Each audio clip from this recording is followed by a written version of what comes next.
Good day, Malanday National High School. So, nandito na naman tayo for another lesson which is lesson 6.1. So, madali lang siya gawin, kaya lang hindi natin siya mako-customize sa gusto natin gawin.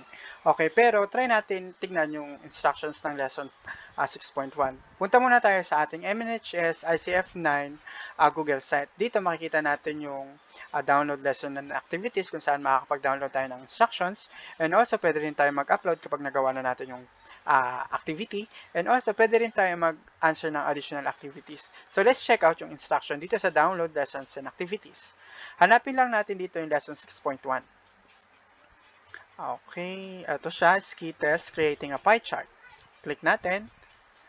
Okay, dito, mag-i-insert tayo ng pie chart. Mag-format din tayo ng pie chart. Okay, so follow lang natin yung instructions dito. Yun nga lang, yung pag-customize natin ng kulay, medyo hindi natin siya mababago ng according sa kulay niya kasi nasa ano lang tayo, Android Excel lang tayo. Pero kapag sa computer naman natin 'to ginawa, mababago natin yung kulay exactly. Okay? So try natin gawin. So ito yung ita-type natin na ready na, i-download na lang natin.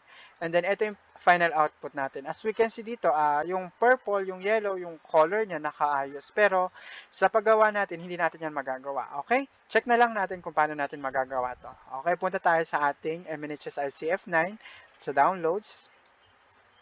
And then, hanapin natin dito yung lesson 6.1. Okay, ito yung 6.1. Download natin. And then, open. Pag na-open na natin, pwede na tayo mag-edit. Hanapin na lang natin yung mga maling spelling katulad nito. Green. Okay. Ayusin natin spelling. Green. Okay. Then, select natin yung kailangan nating kulay, mga information. Ito siya. Select natin. Then, punta tayo dito sa ating insert.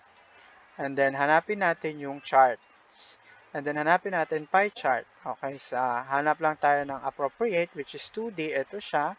Okay, ayan. And then, check natin yung style. Baka pwede natin baguhin yung colors. Okay, siguro, Okay, hanap tayo ng appropriate na katulad doon. Siguro, pwede na ito. Ayan. And then, hindi natin makiklik yung bawat kulay niya dito. Hindi natin mababago. Okay, oops, may elements. Okay, chart title, database, legend. Check natin yung chart title. Okay naman na din yan. Okay, yung legend. Hindi na natin siya mababago. Yung kulay nga natin. Data labels. Hindi na rin natin mababago. Okay. So, baguhin na lang natin yung title niya dito. Which is Skittles per bag. Okay. Skittles colors per bag. Okay. Then, ayusin na lang natin ng konti. Okay? Punta tayo sa style niya. Okay, styles. Okay, ayan. Baguhin natin yung color scheme niya. Siguro hanap tayo ng medyo appropriate. Okay na to. Medyo reddish nga lang dito. Wala nga lang color purple. Pero sige, try natin lang yung original niya. Okay naman na yun sa akin. So, ganun lang sa paggawa natin ng ating pie chart. Kung check natin, print. Okay. Medyo hindi nga lang siya katulad ng sa ating browser or I mean dito sa sample na binigay, may color coordinated, pero okay na rin yun sa akin. At least nagawa natin yung kailangan gawin. Okay, yung importanteng gawin. So, save na lang natin siya. Save. Then, lagay natin is Skittles, grade 9. Section natin, siguro, ano pa bang hindi natin nagagamit na section? Awesomeness, faithfulness, calmness.